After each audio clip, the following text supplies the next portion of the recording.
Top ട്യൂഷന്റെ history ട്യൂട്ടോറിയലിലേക്ക് എല്ലാവർക്കും സ്വാഗതം. ഇന്നത്തെ ക്ലാസ്സിൽ നമ്മൾ പഠിക്കാൻ പോകുന്നത് chapter 8 towards a gender neutral സൊസൈറ്റിയിൽ വരുന്ന ഇമ്പോർട്ടൻറ്റ് ക്വസ്റ്റ്യൻസ് ആണ്.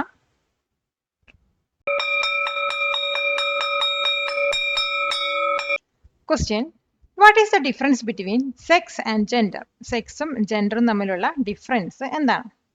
ഇപ്പൊ സെക്സും ജെൻഡറും രണ്ട് ഡിഫറെന്റ് കൺസെപ്റ്റ്സ് ആണ്.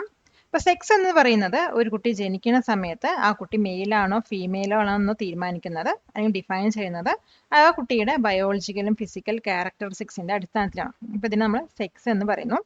ഇനി ജെൻഡർ എന്ന് പറയുമ്പോൾ ഈ ഒരു കുട്ടി മെയിൽ ആണെങ്കിൽ അല്ലെങ്കിൽ ഫീമെയിൽ ആണെങ്കിൽ അതിനനുസരിച്ചുള്ള ആ കുട്ടിയുടെ റോൾസും ബിഹേവിയേഴ്സും എക്സ്പെക്ടേഷൻസിനെയൊക്കെയാണ് ജെൻഡർ എന്ന് പറയുന്നത്. ഇപ്പൊ ജെൻഡർ പറയുന്നത് സോഷ്യൽ ഐഡിയ ആണ്, അതേസമയം സെക്സ് എന്ന് പറയുന്നത് ബയോളജിക്കൽ ആണ്. പിന്നെ ആൻസർ നമുക്ക് എങ്ങനെ എഴുതാൻ നോക്കാം. Sex and gender are two different concepts. Sex refers to the biological and physical characteristics that a person is born with, which define them as male or female. Gender refers to the roles, behaviors, and expectations that society associates with being male or female. Gender is a social idea, not a biological one. Question: What are masculinity and femininity? Masculinity യും femininity യും പറഞ്ഞാൽ എന്താണ്?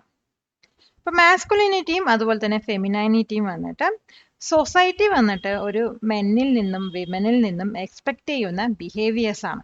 ഇപ്പൊ masculinity എന്ന് പറയുന്നത് strong, tough, അതുപോലെ തന്നെ competitive പോലത്തെ ബിഹേവിയേഴ്സ് ആണ് റെഫർ ചെയ്യുന്നത്. അതേസമയം ഫെമിനൈനിറ്റി എന്ന് പറയുന്നത് ജെന്റിൽ, കെയറിങ്, ഇമോഷണൽ, നർച്ചറിങ് പോലെയുള്ള ബിഹേവിയേഴ്സിനെയാണ് റെഫർ ചെയ്യുന്നത്. അപ്പൊ ഇതിന്റെ ആൻസർ നമുക്ക് എങ്ങനെ എഴുതാൻ നോക്കാം. Masculinity and femininity refers to the behaviors the society expects from men and women. Masculinity refers to traits and behaviors that are like being strong, tough, assertive, or competitive. Femininity refers to traits and behaviors that are like being nurturing, gentle, caring, or emotional. Question: Why do illegal norms still exist in society today? എന്തുകൊണ്ടാണ് സൊസൈറ്റിയിൽ ഇപ്പോഴും illegal norms exist ചെയ്യുന്നത്? Illegal norms എന്ന് പറയുന്നത് മാറ്റാൻ വളരെ ബുദ്ധിമുട്ടുള്ള old ട്രഡീഷൻസുകളാണ്. ഇത് ഇപ്പോഴും സൊസൈറ്റിയിൽ എക്സിസ്റ്റ് ചെയ്യുന്നുണ്ട്. ഇതിന് ഉദാഹരണമായിട്ട് പറയുകയാണെങ്കിൽ സ്ത്രീധനം വാങ്ങിക്കുക, സ്ത്രീധനം കൊടുക്കുക എന്നിവയൊക്കെയാണ്. അപ്പൊ ഈ ഒരു പ്രാക്ടീസ് വന്നിട്ട് ജനങ്ങളുടെ കൾച്ചറിൽ ഡീപ്പായിട്ട് കിടക്കുന്നതുകൊണ്ട് അത് മാറ്റാൻ വളരെയധികം ബുദ്ധിമുട്ടാണ്. അതുപോലെ തന്നെ ഇപ്പോഴും കുറച്ച് ആളുകൾ ഈ ഒരു ഇല്ലീഗൽ നോംസ് പ്രാക്ടീസ് ചെയ്യുന്നുണ്ട്. അപ്പൊ ഇത് ലോന് എഗെയിൻസ്റ്റ് ആണെന്ന് അവർക്ക് അറിയെങ്കിലും ഇപ്പോഴും അത് പ്രാക്ടീസ് ചെയ്യുന്നുണ്ട്. അപ്പൊ ഈ ഒരു പ്രാക്ടീസ് അല്ലെങ്കിൽ ഇല്ലീഗൽ നോംസ് വന്നിട്ട് സൊസൈറ്റിയിൽ നിന്നും എടുത്തു മാറ്റണമെങ്കിൽ ഗവൺമെന്റും അതുപോലെ തന്നെ സൊസൈറ്റിയും വളരെയധികം എഫേർട്ട് എടുക്കേണ്ടി വരും. അതുപോലെ തന്നെ ഇതിന് വളരെയധികം ടൈമും വേണ്ടി വരും. അപ്പൊ ഇതിന് ആൻസർ നമുക്ക് എങ്ങനെ എഴുതാൻ നോക്കാം. Illegal norms like giving dowry still exist in society because they are all traditions that are difficult to change. These practices are deeply rooted in culture and social customs, and some people continue to follow them even though they are against the law. It takes a long time and a lot of effort from society and the government to completely remove such harmful norms. Question: Who is a transgender person? Transgender person ആരാണ്? ഒരു transgender person എന്ന് പറയുന്നത് ജനിക്കുമ്പോഴുള്ള അവരുടെ സെക്സും അതുപോലെ തന്നെ ജെൻഡറും തമ്മിൽ യാതൊരു മാച്ചും ഇല്ലാത്ത ആളുകളാണ്. എക്സാമ്പിളായി പറയുകയാണെങ്കിൽ ഒരു വ്യക്തി വന്നിട്ട് ജനിക്കുന്ന സമയത്ത് ബയോളജിക്കലി ആ ഒരു വ്യക്തി മെയിലാണ്, പക്ഷെ ആ ഒരു വ്യക്തി സ്വയം ഐഡന്റിഫൈ ചെയ്യുന്നത് വിമൺ ആയിട്ടാണെങ്കിൽ അതിനെ ട്രാൻസ് വുമൺ എന്നാണ് പറയുക. അല്ലെങ്കിൽ ഒരു വ്യക്തി വന്നിട്ട് ജനിക്കുന്ന സമയത്ത് ഫീമെയിൽ ആയിട്ടാണ് അവരുടെ സെക്സ് ഐഡന്റിഫൈ ചെയ്യുന്നത്, പക്ഷെ അവർ സ്വയം ഐഡന്റിഫൈ ചെയ്യുന്നത് മാൻ ആയിട്ടാണെങ്കിൽ അത് ട്രാൻസ് മാൻ എന്ന് പറയാം. അപ്പൊ ഈ ഇൻഡിവിജ്വൽസിനൊക്കെ അവരുടെ ജെൻഡർ സെൽഫ് ഐഡന്റിഫൈ ചെയ്യാനുള്ള റൈറ്റ് ഉണ്ട്. അപ്പൊ ഇതിന്റെ ആൻസർ നമുക്ക് ഇങ്ങനെ എഴുതാൻ നോക്കാം. A transgender person is someone whose personal sense of gender does not match the sex they were assigned at birth. For example, a person born biologically male may identify as a woman, that is a trans woman, or a person born female may identify as a man, that is a trans man. The individuals have the right to self-identify their gender. Question: What are gender roles? Gender roles പറഞ്ഞാൽ എന്താണ്?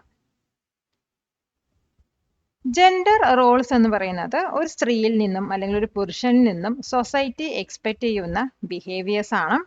എക്സാമ്പിളായി പറയുകയാണെങ്കിൽ ഒരു common ആയിട്ടുള്ള gender role എന്ന് പറയുന്നത് ഒരു ഫാമിലിയുടെ main providers, അതായത് ഫാമിലിക്ക് വേണ്ട എല്ലാ കാര്യങ്ങളും ചെയ്തു കൊടുക്കേണ്ടത് പുരുഷനാണ്.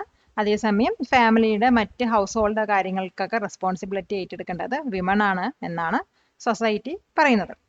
അപ്പൊ ഇതിനെയാണ് നമ്മൾ ജെൻഡർ റോൾസ് എന്ന് പറയുന്നത്.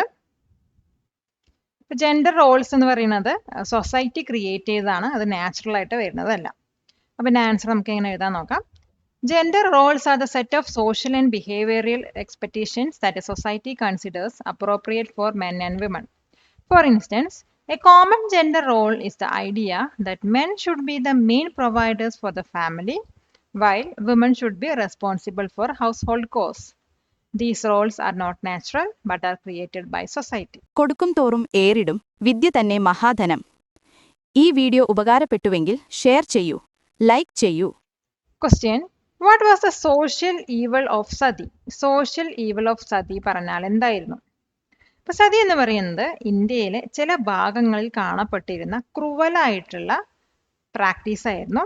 ഈ ഒരു പ്രാക്ടീസിൽ എന്താ ചെയ്തിരുന്നു വെച്ചാൽ, ഭർത്താവ് മരിച്ചു കഴിഞ്ഞാൽ ആ ഒരു വ്യക്തിയുടെ ഭാര്യ വന്നിട്ട് ആ ഭർത്താവിന്റെ ചിതയിലോട്ട് ചാടി മരിക്കണമെന്നായിരുന്നു. പിന്നീട് സോഷ്യൽ റിഫോം മൂവ്മെന്റ്സിന്റെ പാർട്ടായിട്ട് ഇന്ത്യയിൽ വന്നിട്ട് ഈ ഒരു പ്രാക്ടീസ് വന്നിട്ട് ഒഫീഷ്യലി ബാൻ ചെയ്യപ്പെട്ടു. അപ്പൊ ഇതിന്റെ ആൻസർ നമുക്ക് എങ്ങനെ എഴുതാൻ നോക്കാം. Sati was a cruel and inhuman historical practice in some parts of India. In this practice, a widow was forced to immolate herself, meaning she had to die by burning on the funeral pyre of her dead husband. This practice was later officially banned by law as part of social reform movements in India. Question: What are social norms? Social norms പറഞ്ഞാൽ എന്താണ്?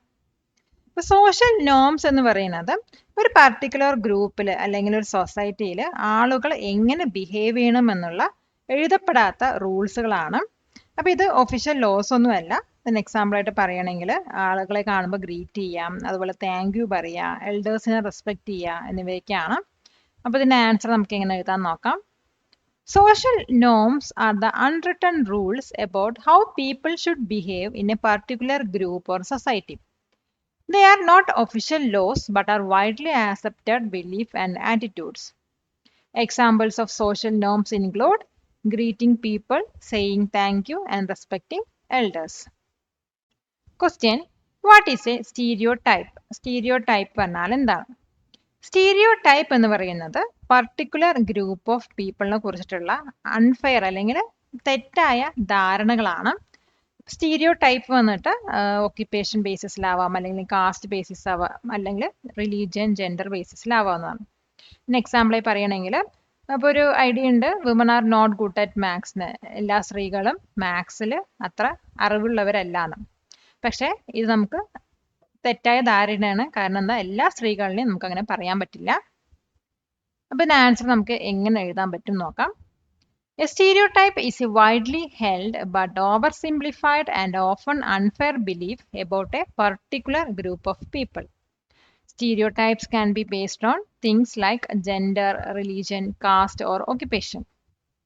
For example, the idea that women are not good at math is a harmful gender stereotype because it is not true for all women.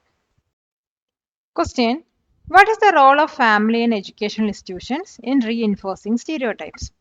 Stereotypes support ചെയ്യുന്നതിൽ ഫാമിലിയുടെയും education ഇൻസ്റ്റിറ്റ്യൂഷൻസിന്റെയും role എന്താണ്? ഇപ്പൊ ഫാമിലീസും സ്കൂൾസും ചില സമയങ്ങളിൽ gender stereotypes support ചെയ്യുന്നുണ്ട്. പിന്നെ എക്സാമ്പിളായി പറയുകയാണെങ്കിൽ ഒരു family എടുക്കുകയാണെങ്കിൽ ഫാമിലിയിൽ ബോയ്സിന് വേറെ ഗേൾസിന് വേറെ വേണ്ട ഡിഫറെൻറ്റ് ടോയ്സ് ഉണ്ടാവും. അതേസമയം സ്കൂൾ എടുക്കുകയാണെങ്കിൽ അവിടെ വന്നിട്ട് ജെൻഡറിന്റെ അടിസ്ഥാനത്തിൽ ഡിഫറെൻറ്റ് ടാസ്ക് അസൈൻ ചെയ്ത് കൊടുക്കുന്നുണ്ട്. അപ്പൊ ഈ ഒരു ഇൻസ്റ്റിറ്റ്യൂഷൻസ് ഒക്കെ ഈ ഒരു സ്റ്റീരിയോ ടൈപ്സിനെ ചാലഞ്ച് ചെയ്യാനും അതുപോലെ തന്നെ ഈക്വാലിറ്റി പ്രൊമോട്ട് ചെയ്യാൻ വേണ്ടിയിട്ട് ആക്റ്റീവായിട്ട് തന്നെ വർക്ക് ചെയ്യണം. അപ്പൊ ഇതിന്റെ ആൻസർ നമുക്ക് ഇങ്ങനെ എഴുതാൻ നോക്കാം. Families and schools can sometimes reinforce gender stereotypes even without meaning to. For example, a family might give different types of toys to boys and girls, or a school might assign different tasks based on gender. These institutions should actively work to challenge stereotypes and promote equality. Question: How do media and language reinforce gender stereotypes? എങ്ങനെയാണ് മീഡിയയും ലാംഗ്വേജും gender stereotypes reinforce ചെയ്യുന്നത്? Advertisements പോലെയുള്ള medias വന്നിട്ട് stereotypes reinforce ചെയ്യുന്നുണ്ട്. അതെങ്ങനെയാണ് വെച്ചാൽ അവർ മെന്നിനെയും വിമണിനെയും traditional റോൾസിലാണ് show ചെയ്യുന്നത്. എക്സാമ്പിളായി പറയുകയാണെങ്കിൽ വിമൺ എപ്പോഴും അവർ കിച്ചൺ പ്രൊഡക്ട്സിൻ്റെ അഡ്വർടൈസ്മെൻറ്റിലൂടെയാണ് ഷോ ചെയ്യുന്നത്. അതേസമയം മെന്നിനെ വന്നിട്ട് കാസിൻ്റെ അഡ്വർടൈസ്മെൻറ്റിലേക്കായിരിക്കും ഷോ ചെയ്യുന്നത്. ഇതുപോലെ തന്നെ ലാംഗ്വേജും സ്റ്റീരിയോടൈപ്സ് ക്രിയേറ്റ് ചെയ്യുന്നുണ്ട്. അതായത് നമ്മൾ ഡോക്ടർ എന്ന് പറഞ്ഞു കഴിഞ്ഞാൽ അതിനകത്ത് നമുക്ക് മെയിലും പെടാം ഫീമെയിലും പെടാം. പക്ഷെ ഒരു ഫീമെയിൽ ഡോക്ടർ ആണെങ്കിൽ അവിടെ പ്രത്യേകം ലേഡി ഡോക്ടർ എന്ന് പറയുന്നുണ്ട്. അപ്പോൾ ഇതിൻ്റെ ആൻസർ നമുക്ക് എങ്ങനെ എഴുതാൻ നോക്കാം. Media, especially advertisements, often reinforce the stereotypes by showing men and women in traditional roles. For example, women are frequently shown advertising kitchen products while men are shown advertising cars. Similarly, language can create stereotypes such as using the term lady doctor, which implies that being a doctor is typically a male role. Question: What was the upper cloth revolt? Upper cloth revolt പറഞ്ഞാൽ എന്താണ്? Upper cloth റിവോൾട്ടിനെ മെരുമരക്കൽ സമരം എന്നും വിളിച്ചിരുന്നു. ഇത് വന്നിട്ട് 19th സെഞ്ച്വറിയിൽ ട്രാവൻകൂറിൽ നടന്ന struggle ആയിരുന്നു. അതായത് ലോവർ കാസ്റ്റിലുള്ള സ്ത്രീകൾക്ക് വന്നിട്ട് അവരുടെ അപ്പർ ബോഡി കവർ ചെയ്യാനുള്ള റൈറ്റ് ഉണ്ടായിരുന്നില്ല. അപ്പോൾ ഇവർ ഈ ഒരു റൈറ്റിന് വേണ്ടിയിട്ടാണ് ഈ ഒരു സമരം നടത്തിയിരുന്നത്. പക്ഷെ ഇതൊരു ലോങ് സ്ട്രഗിൾ ആയിരുന്നു. ഗവൺമെൻറ് വന്നിട്ട് എല്ലാവർക്കും അവരവർക്ക് ഇഷ്ടമുള്ള ക്ലോത്ത് ധരിക്കാമെന്ന് പറഞ്ഞതോടെയാണ് ഈ ഒരു സ്ട്രഗിൾ എൻഡ് ചെയ്തത്. അപ്പോൾ ഇതിൻ്റെ ആൻസർ നമുക്ക് എങ്ങനെ എഴുതാൻ നോക്കാം. The upper cloth revolt, also known as Merumarakal Samaram, was a struggle in the 19th century in Travancore, that is part of modern day Kerala. Women from so-called lower caste fought for the right to wear clothes that covered their upper bodies, which was denied to them by discriminatory social customs. The long struggle ended with a government proclamation allowing everyone to wear clothes of their choice. Join Top Tuition Center today to achieve excellent success through small batch-sized tuition classes for high school students. Question: What was the Kallumala uprising? Kallumala uprising പറഞ്ഞാൽ എന്തായിരുന്നു? ഇപ്പോൾ Kallumala uprising എന്ന് പറയുന്നത് കൊല്ലത്തിന് അടുത്തുള്ള പെരിനാടില് social reformer ആയിട്ടുള്ള അയ്യങ്കാളി നടത്തിയിട്ടുള്ള ഒരു പ്രൊട്ടസ്റ്റ് ആയിരുന്നു. ഇതെന്തിനായിരുന്നു വെച്ചാൽ പുലിയ കമ്മ്യൂണിറ്റിയിലുള്ള സ്ത്രീകളോട് സ്റ്റോൺസ് കൊണ്ടും അതുപോലെ ഗ്ലാസ് കൊണ്ടുള്ള നെക്ലസ് ധരിക്കാൻ ആവശ്യപ്പെട്ടിരുന്നു. ഇതിന് നമ്മൾ കല്ലുമാല എന്ന് പറഞ്ഞത്. അപ്പോൾ ഇതിന് എഗെയിൻസ്റ്റ് ആയിരുന്നു ഈ കല്ലുമാല അപ്രൈസിംഗ് നടന്നത്. ഈ ഒരു റിവോൾട്ട് എന്ന് പറയുന്നത് കാസ്റ്റിൻ്റെയും ജെൻഡർ ഡിസ്ക്രിമിനേഷനും എഗെയിൻസ്റ്റ് ആയിട്ടുള്ള ഒരു സിഗ്നിഫിക്കൻറ്റ് സ്റ്റെപ്പ് തന്നെയായിരുന്നു. അപ്പോൾ ഇതിൻ്റെ ആൻസർ നമുക്ക് എങ്ങനെ എഴുതാൻ നോക്കാം. The Kallumala uprising was a protest led by social reformer Ayyankali in Perinad near Kollam. It was held against the oppressive custom that forced women from the Puliya community to wear heavy necklaces made of stones or glass, that is Kallumala. This revolt was a significant step in fighting against both caste and gender discrimination. Question: What is gender discrimination? Gender discrimination പറഞ്ഞാൽ എന്താണ്? Gender discrimination എന്ന് പറയുന്നത് ജെൻഡറിന്റെ അടിസ്ഥാനത്തിൽ ഇൻഡിവിജ്വൽസിനെ treat ചെയ്യുന്ന ഒരു രീതിയായിരുന്നു. അപ്പോൾ ഇതിനകത്ത് ഒരു ജെൻഡറിന്റെ ബെനിഫിറ്റിന് വേണ്ടിയിട്ട് മറ്റൊരു ജെൻഡറിനെ സപ്രസ് ചെയ്യുകയാണ് ചെയ്യുന്നത്. അതായത് ഈ ഒരു പ്രാക്ടീസ് സൊസൈറ്റിയിൽ ജെൻഡർ ഈക്വാലിറ്റി അച്ചീവ് ചെയ്യാനും അതുപോലെ തന്നെ ലൈഫിൽ എല്ലാവർക്കും ഈക്വൽ ഓപ്പർച്യൂണിറ്റീസ് കിട്ടുന്നതിൽ നിന്നും തടസ്സപ്പെടുത്തുകയാണ് ചെയ്യുന്നത്. അപ്പോൾ ഇതിൻ്റെ ആൻസർ നമുക്ക് എങ്ങനെ എഴുതാൻ നോക്കാം. Gender discrimination is the unfair treatment of individuals based on their gender. It involves suppressing one gender for the benefit or dominance of another. This practice prevents people from having equal opportunities in life and is a major barrier to achieving gender equality in society. Question: What does Article 14 of Indian Constitution say? എന്താണ് Indian കോൺസ്റ്റിറ്റ്യൂഷനിൽ വരുന്ന article 14 പറയുന്നത്?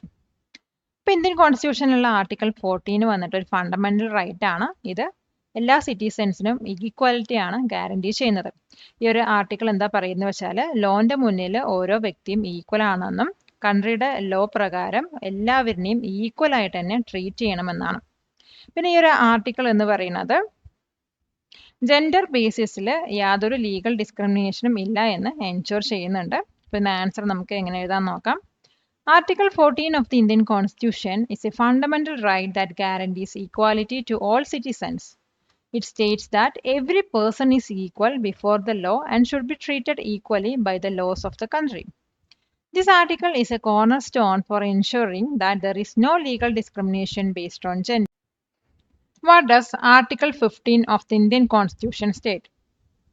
Indian Constitution Article 15 എന്താണ് state ചെയ്യുന്നത്? Article 15 Indian കോൺസ്റ്റിറ്റ്യൂഷനിലെ article 15 വന്നിട്ട് ഒരു വ്യക്തിയുടെ place of birth അല്ലെങ്കിൽ sex, cast അല്ലെങ്കിൽ റിലീജിയൻ, റേസ് ഇതിൻ്റെ അടിസ്ഥാനത്തിൽ ആ ഒരു സിറ്റിസണിനെ ഡിസ്ക്രിമിനേറ്റ് ചെയ്യാൻ പാടില്ല എന്നാണ്. ഇതിനകത്ത് എന്താണെന്ന് വെച്ചാൽ ഒരു പേഴ്സണിൻ്റെ ജെൻഡർ വന്നിട്ട് ആ പേഴ്സണിനെ ഡിഫറെൻ്റ് ആയിട്ട് ട്രീറ്റ് ചെയ്യാനോ അല്ലെങ്കിൽ പബ്ലിക് പ്ലേസസിൽ അല്ലെങ്കിൽ ഓപ്പർച്യൂണിറ്റീസിലോട്ടുള്ള ആക്സസ് ഡിനേ ചെയ്യാനോ പാടില്ല എന്നാണ്. അപ്പോൾ ഇത് എൻഷുർ ചെയ്യുന്നത് ജെൻഡർ ഈക്വാലിറ്റിയാണ്. പിന്നെ ആൻസർ നമുക്ക് എങ്ങനെ എഴുതാൻ നോക്കാം. Article 15 of the Indian Constitution prohibits the state from discriminating against any citizen on grounds of religion, race, caste, sex, or place of birth. This means that a person's gender cannot be a reason for treating them differently or denying them access to public places or opportunities. It is a crucial article for protecting gender equality. Question: What does Article 21 of the Constitution guarantee? Indian Constitution Article 21 എന്താണ് guarantee ചെയ്യുന്നത്? Indian കോൺസ്റ്റിറ്റ്യൂഷനിലുള്ള article 21 പറയുന്നത് ഒരു fundamental right ആണ്. ഇതെന്താ guarantee ചെയ്യുന്നത് വെച്ചാൽ ലൈഫിന്റെ പ്രൊട്ടക്ഷനും അതുപോലെ തന്നെ പേഴ്സണൽ ലിബർട്ടിയാണ്. അത് മാത്രമല്ല ഇതിൻ്റെ കൂടെ റൈറ്റ് ടു പ്രൈവസിയും അതുപോലെ തന്നെ right to live with dignity, right to choose ഒക്കെ ഇൻക്ലൂഡഡ് ആണ്. അപ്പോൾ ഈ ഒരു റൈറ്റ് എന്ന് പറയുന്നത് ഓരോ ഇൻഡിവിജ്വലിൻ്റെയും പേഴ്സണൽ ഫ്രീഡം പ്രൊട്ടക്റ്റ് ചെയ്യുന്നതാണ്. പിന്നെ ആൻസർ നമുക്ക് എങ്ങനെ എഴുതാൻ നോക്കാം. Article 21 of the Indian Constitution is a fundamental right that guarantees the protection of life and personal liberty. The Supreme Court has interpreted this to include the right to live with dignity, the right to privacy, and the right to choose. It is a very important right that protects the personal freedom of every individual regardless of their gender. Subscribe to this channel for more videos like this. Question: How can education promote gender equality? എങ്ങനെയാണ് എഡ്യൂക്കേഷന് gender equality promote ചെയ്യാൻ കഴിയുക? അപ്പോൾ എഡ്യൂക്കേഷന് വന്നിട്ട് gender equality promote ചെയ്യാൻ കഴിയും. അതെങ്ങനെയെന്ന് വെച്ചാൽ സ്റ്റുഡൻസിനോട് എല്ലാ ജെൻഡേഴ്സിനെ respect ചെയ്യാനും അതുപോലെ തന്നെ അൺഫെയർ ആയിട്ടുള്ള സ്റ്റീരിയോ ടൈപ്സും നോംസും കണ്ടാൽ ക്വസ്റ്റ്യൻ ചെയ്യാനും പഠിപ്പിക്കണം. അതുമാത്രമല്ല സ്കൂളുകളിൽ ബോയ്സിനും ഗേൾസിനും ഈക്വൽ ആയിട്ടുള്ള ഓപ്പർച്യൂണിറ്റീസും റെസ്പോൺസിബിലിറ്റീസും കൊടുക്കണം. അപ്പോൾ ഇങ്ങനെ പഠിച്ചു കഴിഞ്ഞാൽ അതായത് യങ് ഏജിൽ തന്നെ നമ്മൾ ഇത്തരം കാര്യങ്ങൾ പഠിച്ചു കഴിഞ്ഞാൽ സ്റ്റുഡൻസിന് വന്നിട്ട് ഒരു ജനറൽ ന്യൂട്രൽ സൊസൈറ്റി ബിൽഡ് ചെയ്യാൻ കഴിയുന്നതായിരിക്കും. പിന്നെ ആൻസർ നമുക്ക് എങ്ങനെ എഴുതാൻ നോക്കാം. Education can promote gender equality by teaching students to respect all genders and to question unfair stereotypes and norms. Schools can create an environment where boys and girls are given equal opportunities and responsibilities. By learning about equality from a young age, students can help build a more just and gender-neutral society. Question: What is the importance of using gender-inclusive language? Gender-inclusive language use ചെയ്യുന്നതിൻ്റെ importance എന്താണ്? ഇപ്പോൾ gender inclusive language use ചെയ്ത് കഴിഞ്ഞാൽ നമുക്ക് stereo ടൈപ്സിനെ against challenge ചെയ്യാനും അതുപോലെ തന്നെ stereo types break down ചെയ്യാനും ഹെൽപ്പ് ചെയ്യുന്നു. എക്സാമ്പിളായി പറയുകയാണെങ്കിൽ ഫയർ മാൻ പറയുന്ന വേർഡിന് പകരം ഫയർ ഫൈറ്റർ എന്ന് യൂസ് ചെയ്യുക. അതേസമയം ചെയർമാൻ എന്ന വേർഡിന് പകരം ചെയർ പേഴ്സൺ എന്ന ടേം യൂസ് ചെയ്യാം. അപ്പോൾ ഈ ഒരു പ്രാക്ടീസ് വന്നിട്ട് ലാംഗ്വേജിനെ ഒന്നും കൂടി ന്യൂട്രലും അതുപോലെ തന്നെ റെസ്പെക്റ്റ്ഫുള്ളും ആക്കി മാറ്റുകയും സൊസൈറ്റിയിൽ ഐഡിയ ഓഫ് ഈക്വാലിറ്റി പ്രൊമോട്ട് ചെയ്യാൻ ഹെൽപ്പ് ചെയ്യുകയും ചെയ്യുന്നു. പിന്നെ ആൻസർ നമുക്ക് എങ്ങനെ എഴുതാൻ നോക്കാം. Using gender inclusive language is important because it helps to challenge and break down stereotypes. For example, using terms like firefighter instead of fireman or chairperson instead of chairman includes everyone regardless of their gender. This practice makes language more neutral and respectful and helps to promote the idea of equality. Question: What is gender-based violence? Gender-based violence പറഞ്ഞാൽ എന്താണ്? ഇപ്പോൾ gender based violence എന്ന് പറയുന്നത് ജെൻഡറിന്റെ അടിസ്ഥാനത്തിൽ ഒരു വ്യക്തിനെ direct ചെയ്യുന്ന harmful act ആണ്. ഇതിന് എക്സാമ്പിൾ ആയിട്ട് പറയുകയാണെങ്കിൽ ഡൊമസ്റ്റിക് വയലൻസ്, സെക്ഷൽ അസോൾട്ട്, അതുപോലെ പിന്നെ ഡൗറി റിലേറ്റഡ് ആയിട്ടുള്ള അബ്യൂസ് എന്നിവയൊക്കെയാണ്. അപ്പോൾ ഇത് വന്നിട്ട് ഹ്യൂമൻ റൈറ്റ്സിന് എഗെയിൻസ്റ്റ് ആയിട്ടുള്ള ഒരു വയലേഷൻ കൂടിയാണ്. അപ്പോൾ ഇതിന്റെ ആൻസർ നമുക്ക് എങ്ങനെ എഴുതാൻ നോക്കാം. Gender-based violence is any harmful act that is directed at a person because of their gender. It is rooted in gender inequality and the abuse of power. Examples include domestic violence, sexual assault, dowry-related abuse, and honor killings. It is a serious violation of human rights.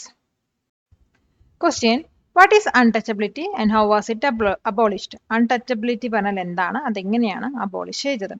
അപ്പോൾ untouchability എന്ന് പറയുന്നത് cast സിസ്റ്റമായി associate ചെയ്തിട്ട് ഇന്ത്യയിൽ ഉണ്ടായിരുന്ന ഒരു social evil ആയിരുന്നു, അല്ലെങ്കിൽ സോഷ്യൽ ഈവിൾ പ്രാക്ടീസ് ആയിരുന്നു. അപ്പോൾ ഇതിനകത്ത് ലോവർ കാസ്റ്റിലുള്ള ജനങ്ങളെ ഇംപ്യൂർ ആയിട്ട് കണക്കാക്കുകയും അവർക്കെതിരായിട്ട് ഡിസ്ക്രിമിനേഷൻ നടത്തുകയും ചെയ്തിരുന്നു.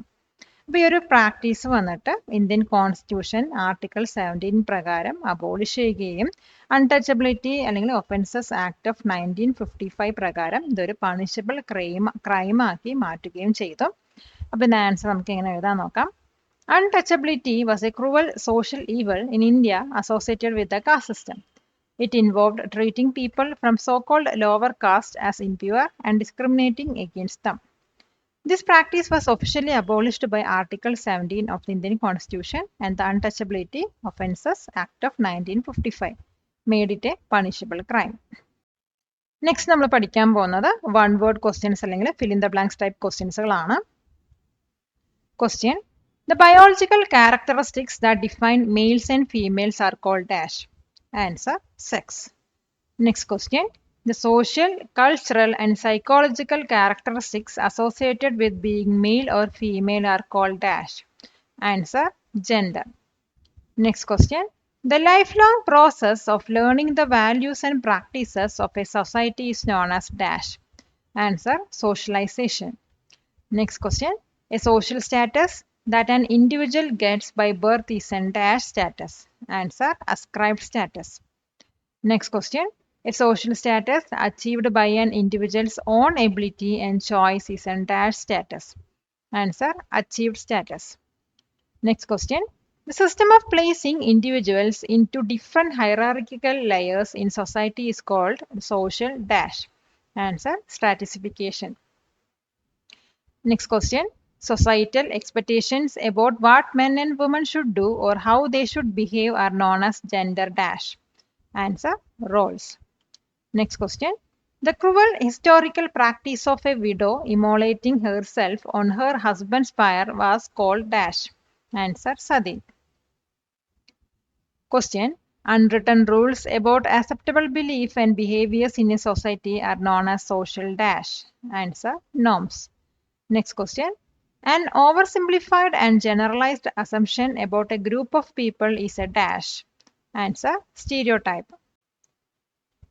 Question: Unfair treatment of individuals based on their gender is called gender dash. Answer: discrimination. Next question: The struggle of women in South Travancore for the right to wear upper clothes was the dash revolt. Answer: upper cloth revolt. Next question: The Kallumala uprising was led by the social reformer dash. Answer: Ayangali.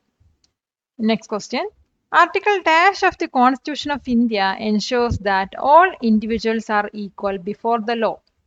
Answer: Article 14. Next question: Article dash of the Constitution prohibits discrimination based on gender. Answer: Article 15. Next question: The economist who won the 2023 Nobel Prize for Research on Working Women was dash. Answer: Claudia Goldin.